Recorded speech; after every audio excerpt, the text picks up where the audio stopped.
बात करते हैं रूस और यूक्रेन के युद्ध की, जहां दोनों देशों के बीच जंग तेज हुई है। इस बीच यूक्रेन के ओडेसा पोर्ट पर एक कमर्शियल शिप पर मिसाइल हमला हुआ है, जिसमें 4 भारतीयों समेत 10 लोगों की जान चली गई, जबकि एक भारतीय शख्स घायल बताया जा रहा है। मिसाइल हमले के समय जहाज पर 17 लोग सवार थे, जिनमें से 5 भारतीय थे।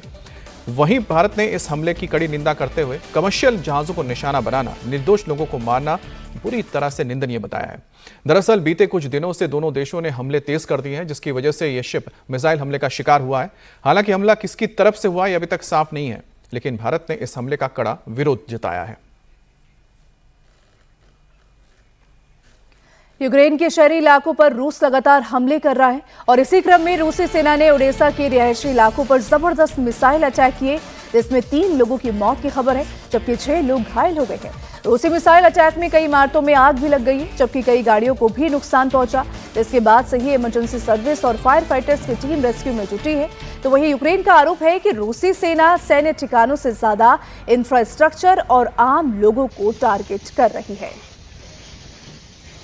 यूक्रेन ने भी रूस के रिहायशी इलाकों को टारगेट किया है। यूक्रेनी सेना ने रूस के शेबेकिनो शहर पर ड्रोन से हमला किया और एक बस को निशाना बनाया, जिसमें 5 लोगों की जान चली गई, जबकि बस में सवार 23 लोग बुरी तरह से जख्मी हुए हैं।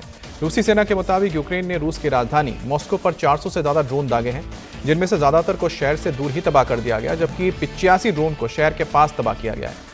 हालांकि फिर भी यूक्रेनी ड्रोन हमलों में 10 लोग घायल हुए हैं, जबकि कई रिहायशी इमारतों को नुकसान पहुंचा है। यह हमला रूस के कीव और यूक्रेन के अन्य शहरों पर हुआ है। बैलिस्टिक मिसाइल से हमला करने के कुछ घंटे बाद ही यह हमला किया गया।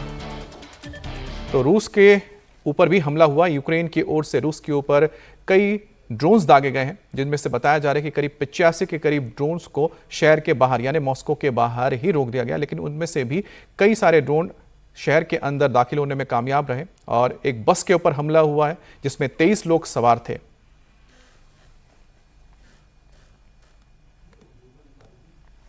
अमेरिका और ईरान के बीच जंग लगातार तेज होती जा रही है। आज जंग का 10वां दिन है और दोनों ओर से लगातार अटैक किए जा रहे हैं। यूएस सेंट्रल कमांड का कहना है कि सेना ने ईरान के नए सैन्य ठिकानों को निशाना बनाना शुरू कर दिया है।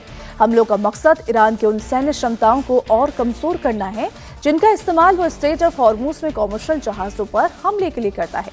वहीं बीती रात जॉर्डन की राजधानी अम्मान में तेज सायरन की आवाज भी सुनाई दी, क्योंकि ईरान ने एक बार फिर से मिसाइल अटैक लॉन्च किया।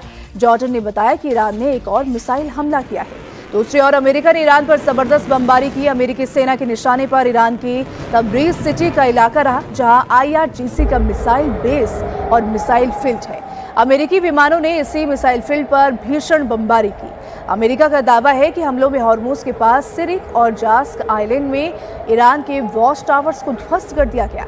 अमेरिकी प्रेसिडेंट ने कहा कि ईरान के हमलों में अमेरिका के 3 सैनिक शहीद हुए हैं।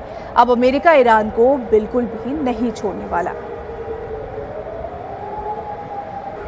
But we hit them very hard again tonight, and we did that in honor of the probably 3. It's probably 3 as opposed to 2 great patriots.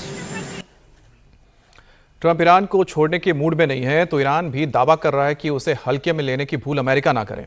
Iran के विदेश मंत्रालय के प्रवक्ता इस्माइल बागई ने कहा है कि अमेरिका खार्ग में घुसने का सपना देख रहा है और हमारे लोग उनकी खातिरदारी के लिए बेताब हैं।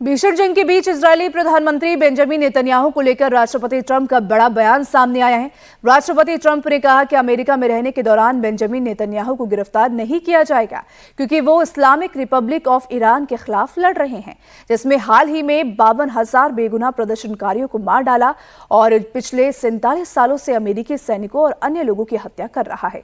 ट्रंप ने कहा है कि गिरफ्तार उन लोगों को किया जाना चाहिए जिन्होंने ईरान को मौत और तबाही के इस दौर में धकेला। दरअसल ट्रंप का यह बयान इसलिए आया है क्योंकि न्यूयॉर्क के मेयर जोहरान ममदानी ने इजरायली प्रधानमंत्री बेंजामिन नेतन्याहू को गिरफ्तार करने की धमकी दी थी। उन्होंने कहा था कि संयुक्त राष्ट्र संघ महासभा में भाग लेने जब नेतन्याहू न्यूयॉर्क दौरे पर आएंगे तो उन्हें गिरफ्तार करने की हर संभव कोशिश की जाएगी।